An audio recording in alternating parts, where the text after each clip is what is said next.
Okay, so today I want to talk about some of the crazy things that schools do. I'm sure we can all relate with these things, most of them anyway. So, first off, I want to talk about the massive double standard in schools when it comes to bullying. If you're being bullied by some dude and decide to retaliate, you're the one that gets in trouble. They're like, "Why did you do that?" Well, I don't know about y'all, but I'm not too keen on letting some fat kid named Tucker make fun of me. I especially want to retaliate if you're making fun of me for my shoes. Not because it's offensive to make fun of shoes, but it's a really stupid thing to bully someone for. Like, shoes? Who's gonna make fun of shoes? Who's the real loser here? Anyway, yeah, schools get mad and say that fighting back isn't the right thing to do.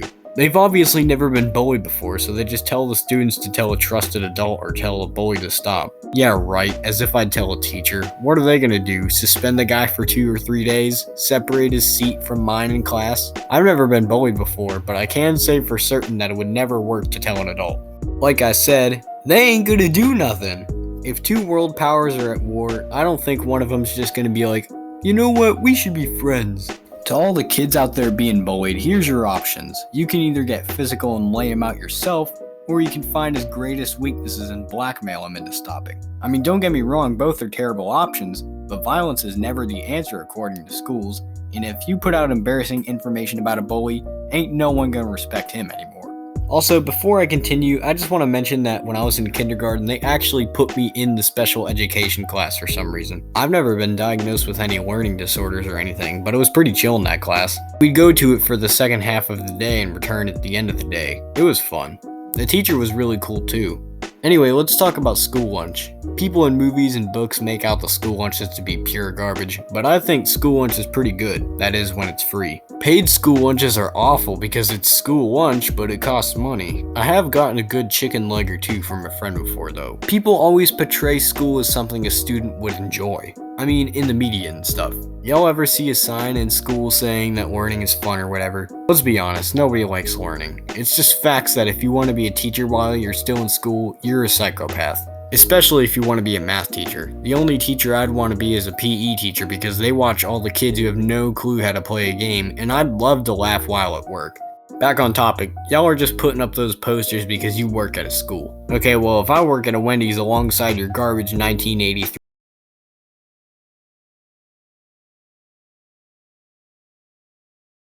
dream job somehow. In any case though, there are hardly any people on the planet who like to go to school. Now homework adds to the misery because you go to school for 6 to 7 hours and get a few extra pounds of homework to do. It's usually due the next class too. What a kick in the face. Like for real, y'all respect my schedule. I know you love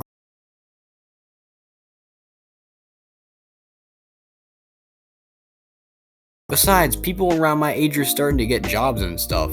But before I stop talking about how awful homework is, I just want to let you know that it was invented as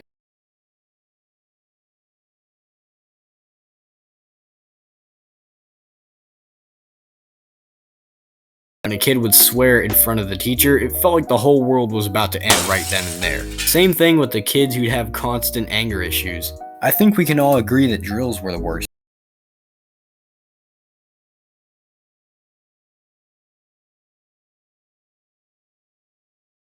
procedure just as well as anyone else. Assemblies were really crazy back in the day. We were always given notice days in advance, and it never disappointed me. Fifth graders got the chairs while the other grades had to sit on the floor. Anyway, I got a story to tell y'all about something that happened this year. Check this out. This story's crazy. So I remember a few months ago, I got some ranch from this program that lets you give food to friends and family, and it somehow made its way to some idiot who poured it down the stairs. That's obviously his fault. Ain't no way me or my friend would get in trouble for that. But then me and my friend got in trouble for it. What are y'all doing? I just don't... If someone got murdered, would one of the murderer's old friends get arrested? I don't know about y'all, but I think the suspect should be in more trouble than anyone else. I'm about to eat your ribs, for real.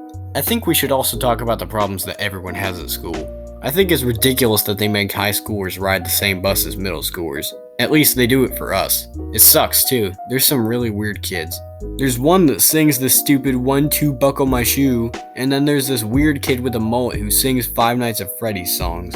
I don't know who else deals with annoying kids on the bus, but I know it's an experience I'm not gonna miss. I also want to talk about high school drama. Let's be honest, high school is not hard at all when it comes to the school part. It is hard to avoid the drama though.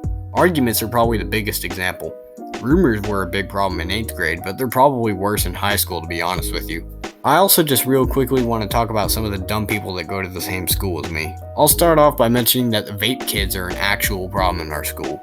One day I went into the bathroom to wash my hands and I see a large group of skinny hooded kids walk out and be like, "Someone's gonna rat us out, yo." And then I walk in and see a cloud of flavored death in front of me. Like,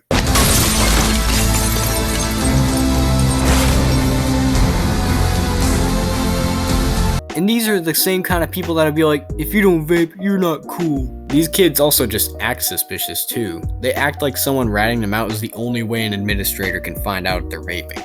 I'll actually tell you the secret to identifying vape kids. They're always really skinny, wear hoodies with the hoods up, and they always wear sweatpants. They have to be really baggy sweatpants though. Bad grades, bad posture, little to no focus, and another thing is that they have no idea how to walk. They sway from one side of the hallway to the other with their hands in their pockets, and then they see me walking in a straight line like a normal person, and they'll be like, "Why are you walking so formal, you NPC?" Well, to finally respond to that question, I walk like that because I'm not dumb enough to sit in the bathroom huffing chemicals that damage all my vital organs. For real, these dudes walking can go anywhere except for a straight line. It's ridiculous how bad they are at hiding it. They think they're all cool and stuff, but they really aren't. Nobody thinks that some dumb kid with a heavy nicotine addiction is cool. I just hope my friends don't ever fall into a bad habit like this, man. Anyway, let's talk about something that I really can't stand. People who take PE sports way too seriously. I swear, man, if there's one thing that makes me mad about those kids, it's how much they dedicate their lives to PE. And if you don't give it the same dedication that they do, they'll yell at you in the most annoying tone. Like, why are you such a tryhard? We're playing pickleball in a high school PE class. There's absolutely no cash prize for this, I can promise you that. Besides, daily PE grades are so easy to get. Just do something to participate and you'll get the full credit. Anyway, PE kids aren't too much of a problem, but they are annoying when you have to deal with them. Anyway, y'all ever have a really chill teacher? They'd let you commit a felony and they just shake it off. That's not a complaint though, it's nice when teachers don't make your life any worse. Strict teachers are annoying, but they definitely are necessary. I've seen some kids that do just about anything they want until they get pulverized by a surprise lecture from the teacher. I think we all dealt with stuff like this at school before. I just can't believe how different schools want to be, but how they end up being carbon copies of each other. And in case you're wondering, the mitochondria is the powerhouse of the cell.